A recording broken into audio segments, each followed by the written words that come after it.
룻기 4장 1절이에요. 네, 룻기 구약 성경입니다.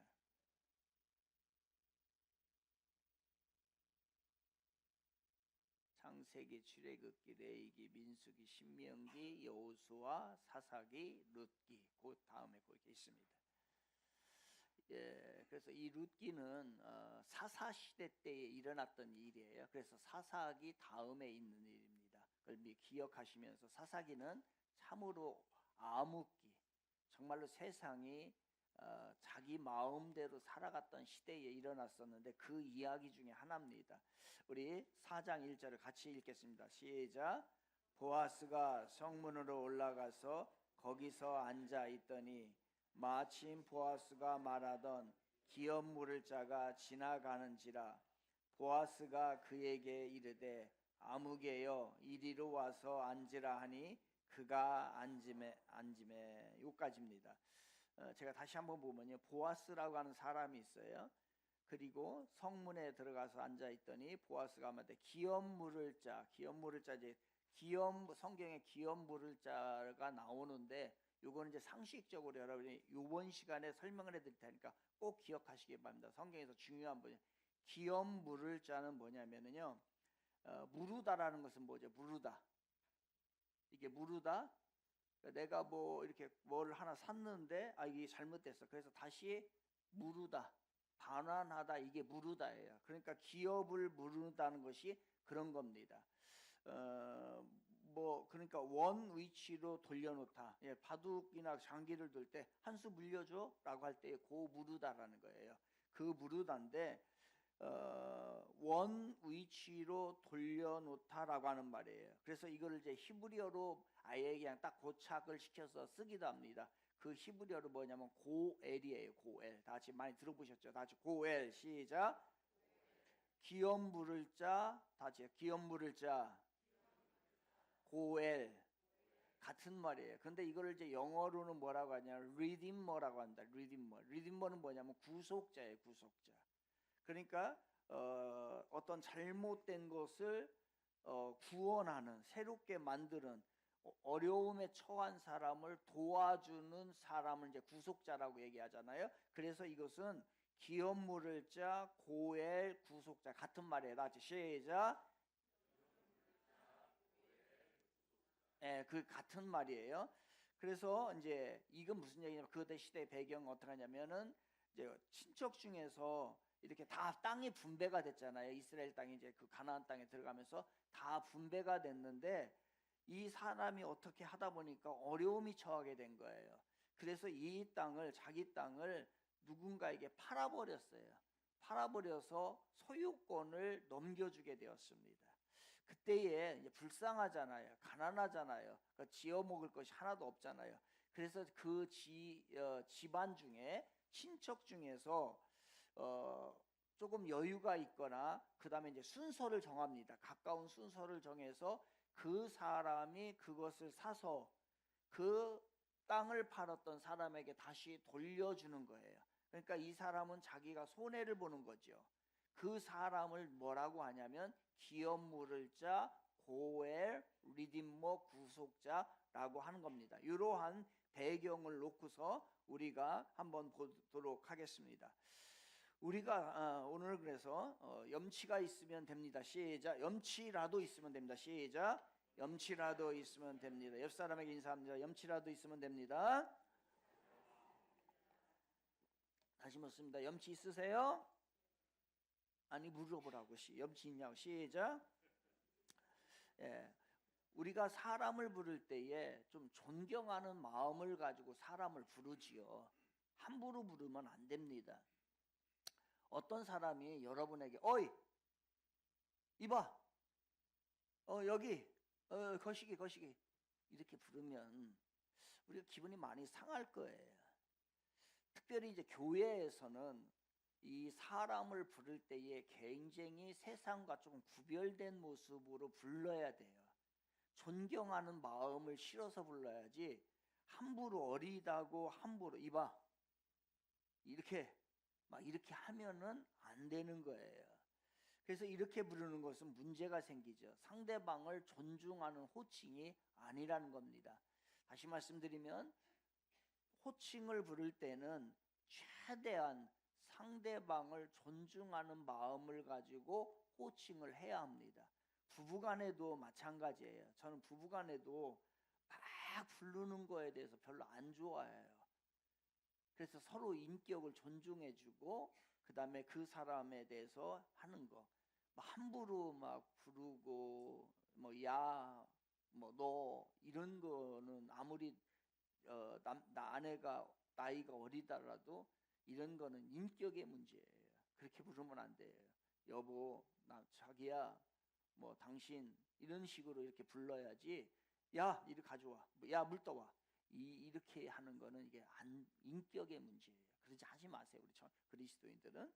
그런데 오늘 이렇게 하면 안 되는데 호칭에 대해 존중하는데 룻기에 보니까 보아스가 어떤 사람을 이름을 부르는데 아무개 이렇게 불러요. 아무개 시 이렇게 봐요. 썸먼이에요. 썸먼. 영어로 썸먼. 그러니까 뭐 어떤 특별한 이름이 있어요. 왜냐하면 보아스는 이 아무개 씨와 친척이거든요. 그러니까 이름을 모를 수가 없어요. 그런데 이 사람에게 아무개 씨 이렇게 부릅니다. 다시 한번 본문을 한번 볼까요? 그런 중심으로 4장 1절 같이 보겠습니다. 시작. 보아스가 성문으로 올라가서 거기 앉아 있더니 마침 보아스가 말하던 기업 물을 자 됐지요? 기업 물을 자 해석됐지요? 기업 물을 자가 계속 지나가는지라 보아스가 그에게 이르되 아무개요 이리로 와서 앉으라 하니 그가 와서 앉으매.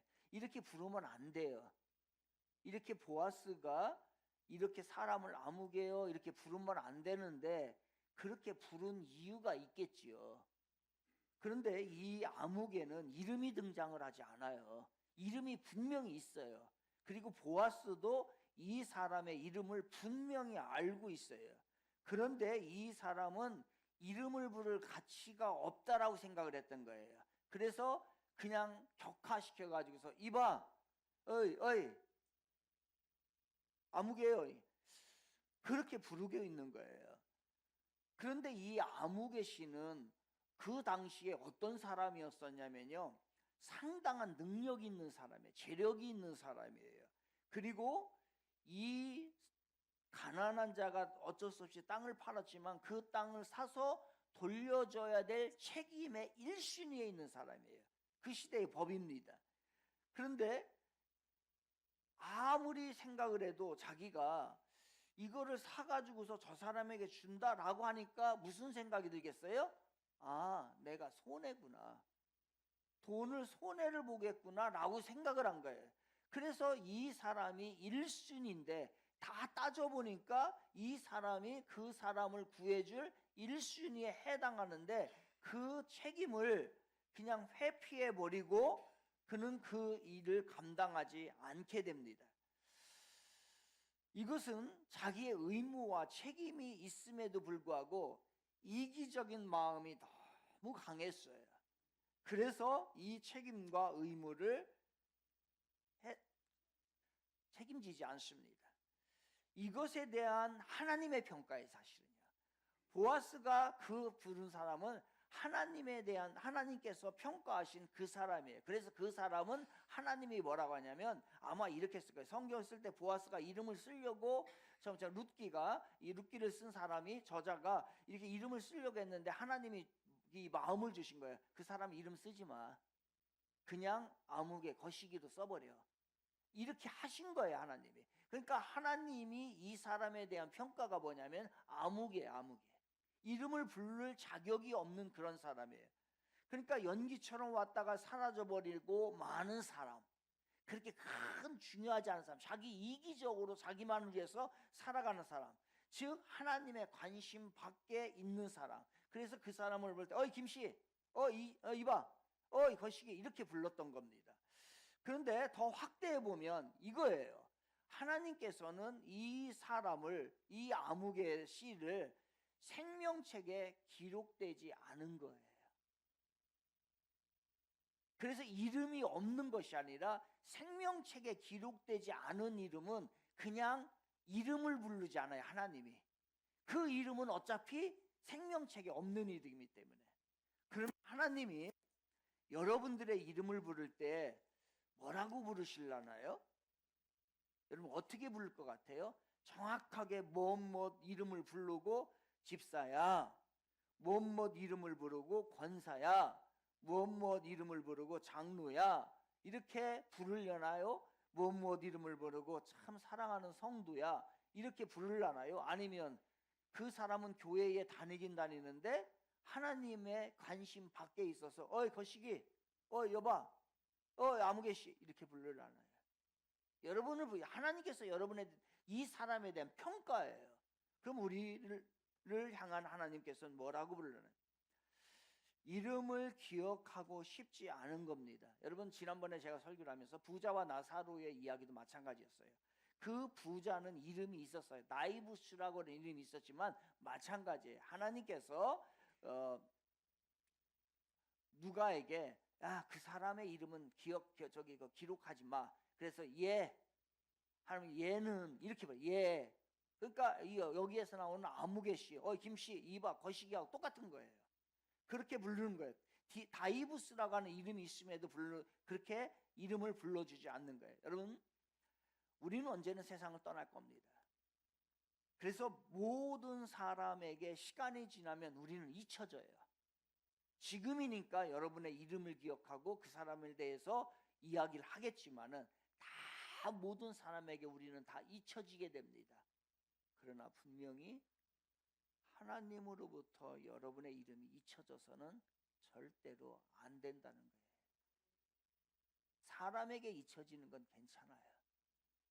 그런데 하나님으로부터 잊혀지고 관심 밖에 있는 사람은 나중에 다 지옥으로 보낼 수밖에 없는 거예요.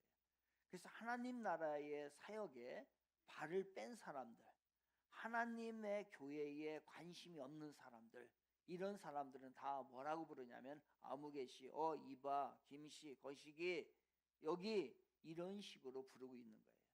그렇다면 하나님은 나를 어떻게 생각하며 어떻게 부를까? 사랑하는 나의 아들아, 사랑하는 나의 딸아, 누구야? 아니면 이렇게 부를까요? 아니면 아무개씨, 거시기 이렇게 부를까요? 심각한 이야기입니다. 이러한 연장선상에서 우리는 직분을 생각해 봐야 합니다. 직분을 감당한다는 것에 대해서 잠시 생각해 보려고 합니다. 직분을 감당한다는 건 뭘까요? 나는 성도로서, 집사로서, 권사로서, 장로로서 직분을 감당한다는 것은 뭘까요? 쉽게 말하겠습니다. 교회에 보다 깊이 발을 들여놓는 것이 직분을 감당하는 거예요. 즉 교회의 외부인에서 교회의 내부인이 된다라고 하는 말이 바로 직분을 감당한다는 말이에요. 꼭 직분을 통해서 이렇게 되는 건 아니지만, 꼭 그런 건 아니지만 그래도 직분을 맡는 것이 내가 교회에 더 들어가는 확실한 방법이에요. 그것이 확실한 방법입니다. 그러다 보니까 이 직분을 받으면 내가 교회의 내부인이 돼야 되고 교회에 더 적극적으로 참여해야 되고 발을 디뎌놔야 된다라고 하는 생각 때문에 부담스러웁니다. 그래서 직분을 받지 않으려고 하는 사람들이 많아요. 나는 그냥 편하게 다니겠다는 거예요.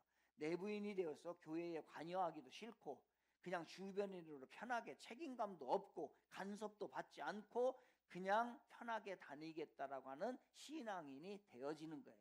그때에 이런 사람들 향해서 하나님도 그렇게 평가할 거예요.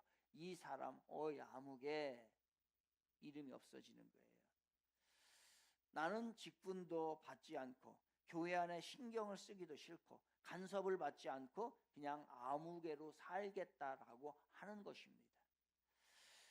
이런 병폐가 있어요. 그래서 이런 병폐 때문에 어떤 교회는 아예 직분을 전부 다 없애자라고 하는 교회도 있어요. 직분 폐기론, 직분 무용론을 주장하기도 합니다. 직분이 없이 그냥 다 우리는 그냥 형제 자매라고 하는 거예요. 그렇게 부르게 됩니다. 그래서 이렇게 3살 먹은 아이들, 그다음에 우리 지혜가 이렇게 그 한 80 먹은 할아버지에게 형제님 이렇게 불러요. 그렇게 불러요. 그 호칭밖에 없어요. 그러니까 젊은 친구들이 나이 드신 어른들에게 형제님, 자매님, 할머니에게 자매님 이렇게 부르자라고 하는 교회가 실질적으로 있단 말이에요. 이건 뭐냐면 직분 폐기론, 직분 무용론이에요. 결국 이렇게 살게 되면, 자기가 직분을 감당하지 않게 살게 되면 이 하나님께서 이 사람에게 아무개요, 아무개 씨라고 평가했던 것처럼 그 사람도 아무개 씨가 될 거예요. 그래서 생명책에 기록이 되지 않습니다. 그렇다면 우리가 가야 할 길은 아무개 씨가 아니에요. 그런데 그 아무개 씨는 순번으로 순위가 1순위였어요. 그런데 그 다음 2순위가 있었습니다. 그 사람은 누구냐면 보아스라고 하는 사람이에요. 이 보아스는 1순위가 포기를 해버리면 2순위가 그 일을 감당을 해야 됩니다. 그런데 이 보아스는 만약 당신이 이 일을, 기업 물자리의 일을 감당하지 않으면 내가 감당할 것이니 빨리 나에게 말씀해 주세요. 그 가난한 자를 내가 도와야 됩니다 라고 하면서 보아스는 자기가 스스로 기업 물을 자가 되어버립니다. 어쩌면 그를 통해서 이제 우리에게 보여주고 싶은 건 그걸 거예요. 무질서한 사사시대가 이제 다시 다 물러가고 질서의 모습을 잡고자 하는 하나님의 말씀이 룻기를 통해서, 보아스라는 인물을 통해서 우리에게 제시하고 있는 겁니다. 놀라운 것은 그때가 바로 혼돈의 절정기였어요. 사사시대였어요. 질서가 없는 사사시대, 칠흑 같은 어둠의 시대, 아무런 희망이 없는 시대에 질서를 잡음으로 인해서 그 공동체들이 새롭게 하나님의 은혜 가운데 새로운 헌신과 책임의식을 갖게 되고 그 공동체, 그 지역들이 살아나게 됩니다. 결국 이 책임을 감당하지 아무개는 모든 하나님으로부터 잊혀지고 지금도 우리는 그 사람의 이름을 몰라요. 내가 많이 찾아봤어요. 혹시 이 사람의 이름이 다른 책에 나오는가 라고 많이 찾아봤는데 이름을 제가 어디에 나오는지 모르겠지만 제가 못 찾았어요. 없어요. 그냥 아무개예요. 이 사람의 이름을 그 후에도 누구도 기억하지 못하는 거예요. 그러니까 그렇게 살았던 아무개는 잊혀져 버리게 되었고, 보아스, 제2순위였던 보아스, 기업 물을 자를 자처했던 그 사람은요, 나중에 다윗과 예수님의 조상이 되어버립니다. 그리고 하나님께서는 보아스가 자원해서 기업 물을 자를 하겠다라고 했을 때에 하나님의 축복을 보아스에게 엄청나게 허락하십니다. 1인자는 못 받았어요. 그런데 2인자가 받게 됩니다. 물론 직분 오용이나 직분 남용을 통해서 교회에 오히려 무질서가 더 고착되기도 합니다. 직분을 너무 강화시키다 보니까 그것에 대해서 교회가 직분에 대해서 꺼리는 경우도 있어요. 여러분이 잘 아시는 대로 어떤 교회는 대부분의 교회들이 지금 한국교회 문제가 그건데요. 장로를 받으려고 하면은 수천만 원이 있어야, 수천만 원을 내야만이 공식적으로 그 교회에서 정해줍니다. 그래야만이 장로를 받을 수 있어요. 그렇게 생각한다면 우리 교회는 한 사람도 받을 사람이 없어요. 수천만 원이 없어요. 권사까지 항존직을 받을 때는 항존직을 받으면서 수백만 원, 또 1,000만 원에 가까운 돈을 받는 것이 관례처럼 되어 있습니다. 그렇다면 여러분 어떻게 생각하십니까? 이것이 옳다고 생각하세요? 아니면 없어져야 한다라고 생각을 하십니까? 여러분의 생각은 어떠세요? 저는 목회를 하면서 다짐한 것이 있어요. 이건 내가 꼭 지키고 싶다. 반드시 이건 지켜야 되겠다. 그것은 뭐냐면 주일날, 다른 때는 특수 상황 빼고요, 주일날에는 제가 헌금 바구니를 돌리지 않겠다. 이건 제가 다짐한 거예요. 또 하나, 주보에 헌금을 한 사람의 이름을 기입하지 말자라고 하는 건 제가 개척할 때부터 제가 지키겠다고 한 거예요. 궁금하면 거기다 이름을 올리는 것은 확인을 하라는 얘기겠지만은 또 부담스러운 일도 있습니다. 그래서 확인하고 싶으면 사무실을 찾아가세요. 사무실을 찾아가서 여러분이 얼마를 했는지를 확인하시길 바랍니다. 그래서 그것은 제가 첫 번째로 주일에 헌금 바구니를 돌리지 말고 주일 주보에 헌금자 이름을 기입하지 않는 것을 제가 원칙으로 삼고 있습니다. 또 하나, 직분을 주면서 절대로 돈을 받지 말자. 여러분 우리 교회에서 직분을 많이 받은 사람 있어요. 직분을 받으면서 제가 얼마 내라고 한 적 있어요, 없어요? 한 사람이라도 있어요, 없어요? 있으면 저는 타락한 목사예요. 이 얘기를 할 수 없어요. 그런데 그것을 지금까지 지켜왔어요. 성직 매매를 하지 않겠다는 거예요. 세 번째는 교인을 명예롭게 하자. 교인을 명예롭게 하자. 그래서 어떠한 시기가 놓쳐서 나이가 먹어서 장로를 받아야 되는데 장로를 받지 못했으면 명예라고 하는 명예 장로라고 하는 것, 명예 권사라는 것, 명예 집사라고 하는 걸 주어서 그 사람이 남은 생애만큼은 명예롭게 살도록 하자. 명예로워서 준 게 아니에요. 앞으로는 명예롭게 살라고, 그 남은 시간이 얼마 안 되지만 그 자격이 이미 지나갔기 때문에 그 명예롭게 살라고 준 거예요. 그런데 이게 쉽지가 않아요. 어떤 사람은 명예를 줬더니 왜 나 시무 안 줬냐고 저보고 불평하더라고요. 줄 수가 없어요. 나이도 지났고 그 다음에 자격이 안 됩니다. 그러나 앞으로 명예롭게 사십시오 라고 하는 얘기를 줬는데 안 돼요. 그래서 저희 교회에서는 제가 유명해지는 걸 저는 원치 않아요. 그래서 어디에 제가 신문에 나고 제가 뭐 방송에 나오고 이런 걸 별로 원치 않아요. 그래서 어떤 외부의 선행을 할 때에 제가 잘 등장하지 않잖아요. 저는 우리 교인들이 명예롭게 하고 싶어요. 그래서 장로님이 가시든가 아니면 담당자가 가든가 아니면 교인이 가든가 아니면 부사역자를 가서 그 사진을 찍게 하고 그 일을 하게끔 하는 겁니다. 어쩔 수 없을 때는 제가 하지만은 그런 겁니다. 그런데 안타까운 게 있어요, 여러분. 이런 거를 제가 이제 지키고 이걸 이렇게 해야 되겠다라고서 다짐을 하고서 지금까지 지켜왔습니다. 그런데 안타까운 것은 뭐냐면 이 순수함을 악용을 한다는 거예요. 악용을 하는 거예요. 여러분 일평생 한 번 받는 직분이에요. 한 번 받는 직분이면 철저하게 준비하고 철저하게 교육을 받고 철저하게 그 모습이 될 수 있도록 하고 그리고 여러분이 자원하는 마음으로 감사를 내가 정말 주신 그 직분에 대한 감사를 표현해야 된다라고 저는 생각을 해요. 강요에 의해서가 아니라. 그런데 그 정해지지 않고 그러다 보니까 우리 교회가 조금 이것을 악용을 해버려요. 저는 정말로 권사나 장로를 받으면서 정말로 감사하잖아요. 그리고 일평생 항종지 한 번 받는 거 아니에요. 그러면 어떠한 모습이라도 자기가 할 수 있는 한도 내에서 하나님 앞에 감사를 표현할 것 같아요. 그런데 그게 없다는 거예요. 정해지지 않았으니까 안 해도 된다라는 거예요. 심지어는 그 후에 감사헌금을 했는데 10,000원 하더라고요. 그 직분이 저는 앞으로도 안 정할 겁니다. 그런데 그 직분이 여러분 10,000원의 가치밖에 안 됩니까? 이거는 하나님을 모독하는 것이고 저의 순수한 마음에 시험을 들게 해요. 그래서 어떤 때는 이게 맞나? 이거 해야 정말 우리 교인들에게 제대로 이거 가르치고 있는 건가? 이 사람들이 진짜 이걸 악용하고 있는 거 아닌가? 남용하고 있는 것은 아닌가? 라고 하는 거예요.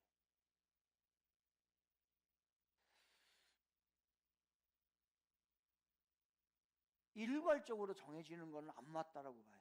그거는 매매하는 거예요. 직분을 매매하는 겁니다. 하지만 성직을 받으면서 아무런 책임과 아무런 교육과 아무런 마음과 아무런 감사가 없다고 한다면 이것 또한 문제가 되는 거예요. 그래서 제가 전에는 이렇게 얘기했어요. 정말로 감사를 표현하고 싶으면 그 다음 주에 하면 강요에 의해서 하는 것 같으니 저 받고 난 후 한 달이 지난 후에 감사를 표현하세요. 여기까지 제가 순수한 마음으로 여러분에게 오픈을 해주었는데 그것을 악용하는 게 아닌가. 그래서 제가 직분을 줄 때에 자꾸 시험에 들어요. 잘하고 있다라고 생각을 하는데 이 사람들이 나를 이거를 악용을 하는 거 아닌가라는 생각이 들어요. 그런데 이 성직매매보다 더 나쁜 게 있어요. 우리나라에. 그거는 뭐냐면 직분의 계급화예요. 직분을 계급으로 여기고 섬김의 모습이 부족해요. 오히려 직분을 더 받으면 받을수록 섬기는 자리로 나아가야 되는데 직분을 받으면 이제 그 다음부터는 애매합니다. 그리고 자꾸 시키려고 들어요. 손수 자기가 하지 않고, 그리고 모든 일을 결정하는 결정권만 가지려고 그래요. 이게 얼마나 나쁜 악습인지 몰라요. 이런 말이 있어요, 여러분. 제가 만든 말이 아니고 직분에 대해서 말할 때 이렇게 말하는 게 있어요. 세상의 직업에서 섬김을 받은 위치에 있었던 사람에게 직분을 주지 말라. 직분을 주면 섬기는 것이 아니라 섬김을 받으려고 한다. 그러니까 세상의 직분에서, 세상의 삶에서 계속 섬김을 받는 자리에 있었던 사람은요, 교회에 와서도 직분을 주면 그것을 계급화시켜서 직분을 무엇인가를 받으려고 해요. 섬김의 자리로 절대로 못 간다는 거예요. 제가 이것을 뼈저리게 느낍니다. 제발 이것만은 우리 교회에 없었으면 좋겠는데 이게 잘 안 돼요. 직분을 받으면 그 다음부터는 이걸 계급화로 여기게 됩니다. 그래서 한국 교회가 타락하는 두 가지 원인은 뭐냐면 성직 매매와 직분의 계급화예요. 이건 한국 교회를 지금 흔들고 있어요. 그래서 누구도 이것을 좋아하지 않음에도 불구하고 교회에서는 이 일을 시행을 하고 있는 겁니다. 그래서 저는 직분을 주면서 10원 한 장 안 받겠다. 그리고 식사도 교회에서 제공하고 선물도 교회에서 준비하는 것으로 우리는 원칙을 그렇게 정했어요. 지금까지 받아본 적이 없습니다. 그리고 우리 이제 여러 가지 교회에서 모임에서 이제 지방회라는 것이 있잖아요. 이 지방회에 가면은요, 목사 안수 줄 때, 전수도 안수 줄 때 몇 번을 모이거든요. 모이면 그 전도사 목사들이 다 돈을 내줘요. 그러면 뭐를 먹느냐? 그 사람들이 해장국 하나 먹는 게 아니에요. 목사들이 자기네들이 평소 먹고 싶었던 횟집을 가든지 아니면 어떤 정식 돈 비싼 데 가든지 이렇게 해요. 그러면 그 많은 사람들을 이 가난한 전도사와 가난한 목사들이 그걸 다 대접해야 되고, 갈 때에 또 거마비를, 돈을, 봉투를 또 하나씩 다 줘야 돼요. 그게 한 번의 모임이 아니에요. 전에는 몇 번, 한 3번, 4번 정도 모였어요. 이것저것 하느라고. 그러면 그것을 받는 데에 돈이 수월치 않게 들어갑니다. 저는 이것이 부당하다고 생각을 했어요. 이거는 지방에서 지방 예비를 받고 그 다음에 교회에서 섬겨줘야 되는 일이지, 그래서 이것은 부당하다고 해서 제가 선배들에게 이것을 제안을 많이 했고 설득을 했어요. 그래서 우리 지방에서는 그게 없어졌어요. 우리 저기 받은 분들 알 거예요. 돈 냈어요, 안 냈어요? 행정비만 냈지, 그죠? 나머지 다 우리 교회에서 할 거 우리 교회에서 다 해줬어요. 그래서 돈이 적자 났어. 또한 직분을 세우면서 목회자 편에서 자기 사람을 만들려고 그래요. 그래서 예수님의 제자의 자격이 있는가 이걸 아니라 내 사람이 어떤 사람인가, 내 사람에게 합당한 사람을 선택을 해요. 그래서 자기의 아성을 구축해 나간다. 우리가 직분을 하나님께서 주는 것은 목사의 사람을 만들려고 하는 것이 아니라 예수님의 사람을 만들려고 하는 것이에요. 이렇게 직분을 세우는 것은 위험부담이 있어요. 정말로 위험부담이 있어요. 한 번도 제대로 넘어간 적이 한 번도 없어요. 오용과 남용이 있다는 거예요. 그래서 직분자를 세울 때는 정말 신중해야 되고 기도를 많이 해야 된다는 말이 정말로 실감이 날 정도로 늘 그러한 일이 있습니다. 의외의 일들이 문제가 발생을 해요. 여러분, 지난번에 일인데 우리 장로님과 권사님들을 이제 직분을 하면서 다 오픈시켰잖아요. 그 기준에 합당한 사람은 다 모두 면접을 해가지고서 받겠다라는 사람, 안 받겠다는 사람 다 안 하고 받겠다라고서 긍정적인 대답하는 사람은 다 모았어요. 어떤 신앙이나 모든 것을 다 배제하고 기준이 있으니까, 기준에. 그래서 직분자를 할 때에 제가 교육을 시킬 때 그때에 페이퍼를 하나씩 다 나눠줬어요. 페이퍼를 하나씩 다 나눠주고서 거기다가 제가 뭐라고 문제를 냈는데 뭐라고 냈냐면요. 우리 교회에 아는 사람의 교인의 이름을 써보세요라고 했어요. 여러분, 장로님이 되면 우리 교회의 교인들의 이름을 다 알아야 될까요? 몰라야 될까요? 최소한 이름을 알아야지. 그리고 신경 써야죠. 누가 우리 교인인지. 권사님 정도 되면 어떻게 돼요? 우리 교인에 관심을 갖는 거예요. 아니에요? 그런데 어떤 분이 이름을 썼는데 5명도 못 썼어요.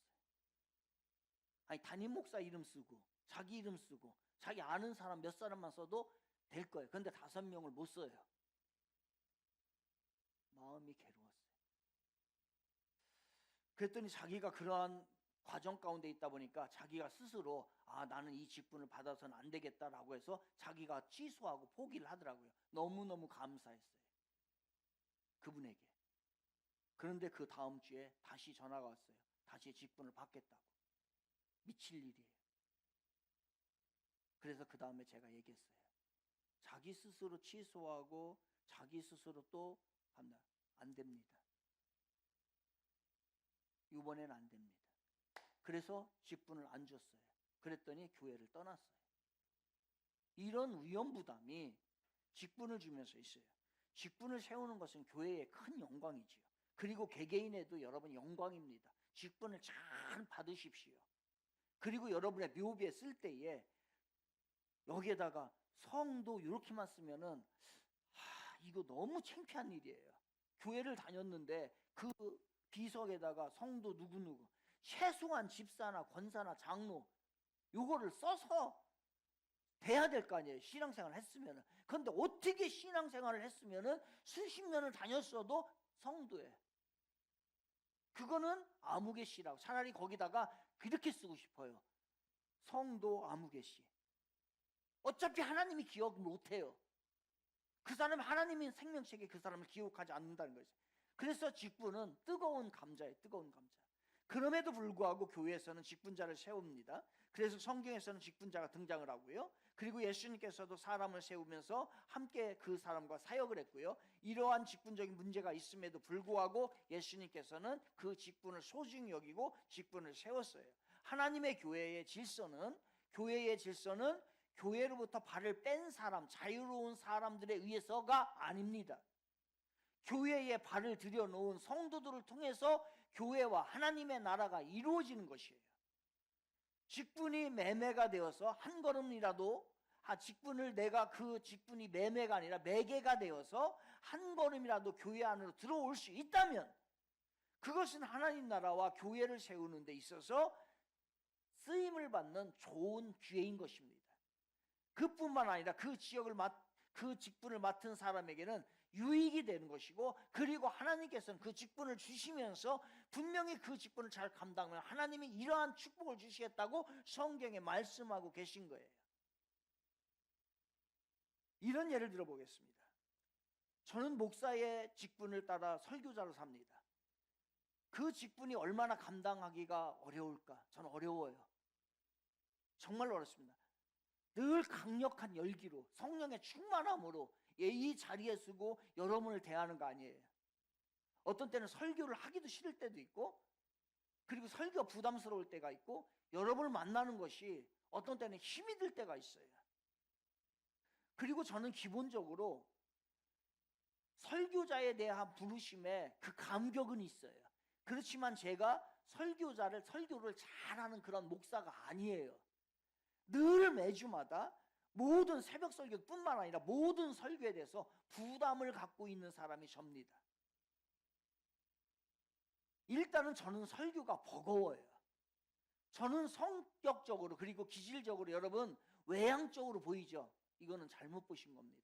저는 굉장히 내향적이고 소극적인 사람이에요. 이 목사를 하다 보니까 이렇게 돼버린 거예요. 늘 자신감이 부족하고 내향적이에요. 그러다 보니까 어느 때는요 이 단 위에 서는 것이 조금 너무 부담스러워요. 제 심령도 여러분 어떤 때는 답답한데 이 설교를 듣는 여러분은 어떻겠어요? 여러분 얼마나 그동안 답답하셨습니까? 저는 가끔 저게 답답함을 느끼는데, 그래도 매주 설교를 해야 되고, 그러다가 설교를 했는데 설교가 잘못됐다, 내 마음대로 안 된 것 같다, 설교가 부족한 것 같다면 정말로 지구명이라도 있으면 들어가고 싶어요. 그래서 설교가 죽쓰는 날은 저는 목양실에 들어가서 안 나옵니다. 여러분이 이해해 주세요. 정말이에요. 나와서 성도들 만나볼 면목이 없는 것이에요. 그런 겁니다. 그때 저에게 이러한 부담과 이러한 어려움이 있을 때 저에게 힘을 주는 것이 있어요.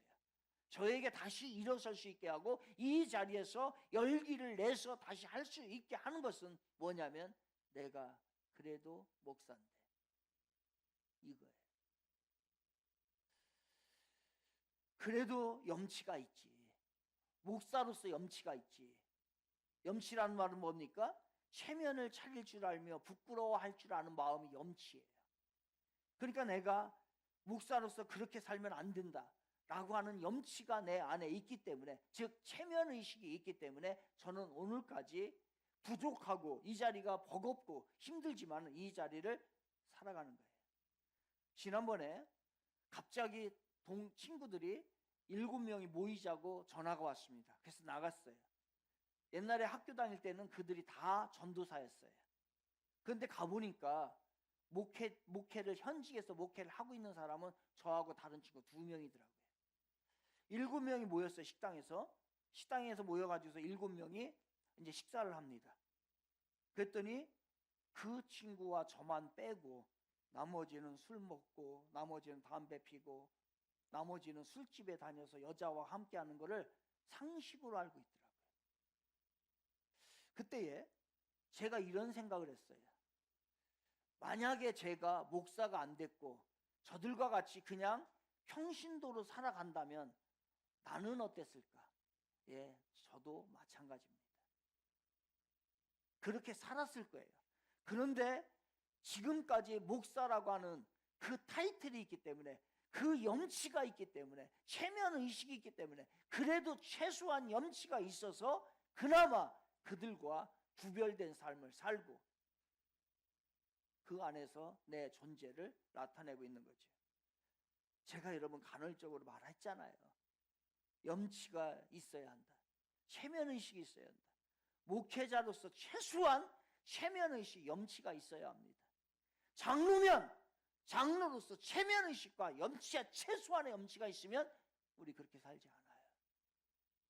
여러분, 권사로서 염치가 있다면 우리가 해야 될 일이 뭐고 내가 그렇게 해야 될 게 뭔가 알아요. 집사로서 염치가 있다면, 성도로서 염치가 있다면, 여러분 목회자로서 목회를 하겠다고 하는 사람으로서 염치만 있다고 한다면요, 여러분 그렇게 행동하지 않아요. 함부로 하지 않습니다.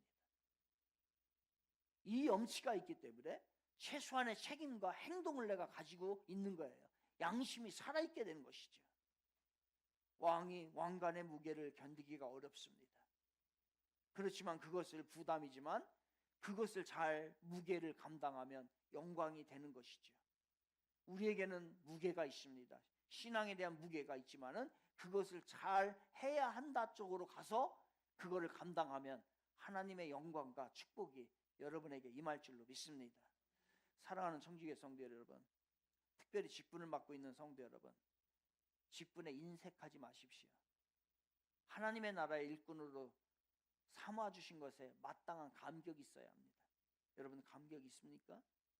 그러나 그 높은 수준의 직분이 감당이 이루어지지 않아도 정죄당하지 마십시오. 높은 수준의 헌신이 아니어도 최소한의 직분을 위한 염치와 체면이 있다고 한다면 교회 안에서 한 발자국씩 더 나아가려고 하는 나의 양심이 살아나게 될 것입니다. 우리가 하나님을 기쁘시게 할 때 우리가 절대로 잘못되지 않습니다. 여러분이 그 직분을 잘 감당했는데 절대로 여러분이 잘못되는 일은 없어요. 하나님을 내가 기쁘시게 하는 삶을 살았는데 하나님이 우리를 절대로 외면하지 않습니다. 이게 믿음이에요. 이게 믿음이에요. 하나님의 일을 많이 하면, 하나님의 일을 감당하면 잘못되더라, 이건 믿음이 아니에요. 하나님께서는 하나님을 기쁘시게 하는 자에게 절대로 버리지도 않고 절대로 잘못되게 하지 않으십니다. 교회를 섬기는 데 있어서 너무 자유롭지 마세요. 자유로우세요. 그러나 자유롭기만 하면 안 돼요. 왜 이렇게 자유로워요? 너무 자유롭잖아요. 오히려 직분을 통해서 억지라도 교회 안으로 들어오는 것은 일종의 구속이지만 아름다운 구속입니다. 여러분이 가지고 있는 직분은 하나님께서 허락하신 아름다운 구속이에요. 그 구속 안에 들어가면 하나님의 영광이 되고 여러분의 축복이 되고 그 축복이 여러분의 자녀까지 갈 줄로 믿습니다. 설교를 마무리하면서 몇 년 전에 의료사고로 유명을 달리했던 신해철의 노래 가사를 소개하려고 합니다. 이건 제가 설교를 뒤져보니까 2023년 10월에 설교에서 한번 소개를 했던 겁니다. 제목은 우리 앞에 생이 끝나갈 때입니다. 신해철 씨가 부른 거죠. 가사 일부가 이렇습니다. 세월이 흘러가고 우리 앞에 생이 끝나갈 때 누군가 그대에게 작은 목소리로 물어보면 대답할 수 있나? 지나간 세월에 후엔 없었노라. 없었노라고. 그대여, 흐르는 시간 속에서 질문은 지워지지 않네. 우린 그 무엇을 찾아 이 세상에 왔을까? 그 대답을 찾기 위해 우리는 홀로 걸어가네. 이게 신해철 씨의 노래예요. 과연 무엇이 후회 없는 삶을 사는 것입니까? 후회 없는 생애를 펼치라고 주신 체험 현장이 있어요. 그곳이 교회입니다. 교회를 중심으로 우리들의 무질서 또한 세상의 무질서가 질서로 바뀌어지기를 원합니다.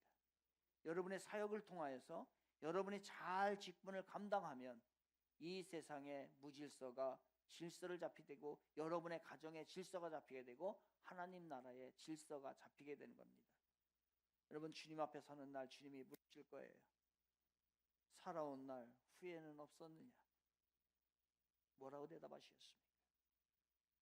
주신 직분을 잘 감당했느냐? 뭐라고 대답할까요? 우리는 그때 자신 있게 후회 없이 살아왔습니다. 주신 직분을 잘 감당했습니다 라고 대답해야 합니다. 그것을 위해서 오늘 우리도 힘써야 되고 그 무게가 있지만 그 무게를 오늘 감당하는 겁니다. 이 무게를 감당하기 위해서는 염치라도 있으면 됩니다. 이 염치가 회복되기를 바랍니다. 기도하겠습니다.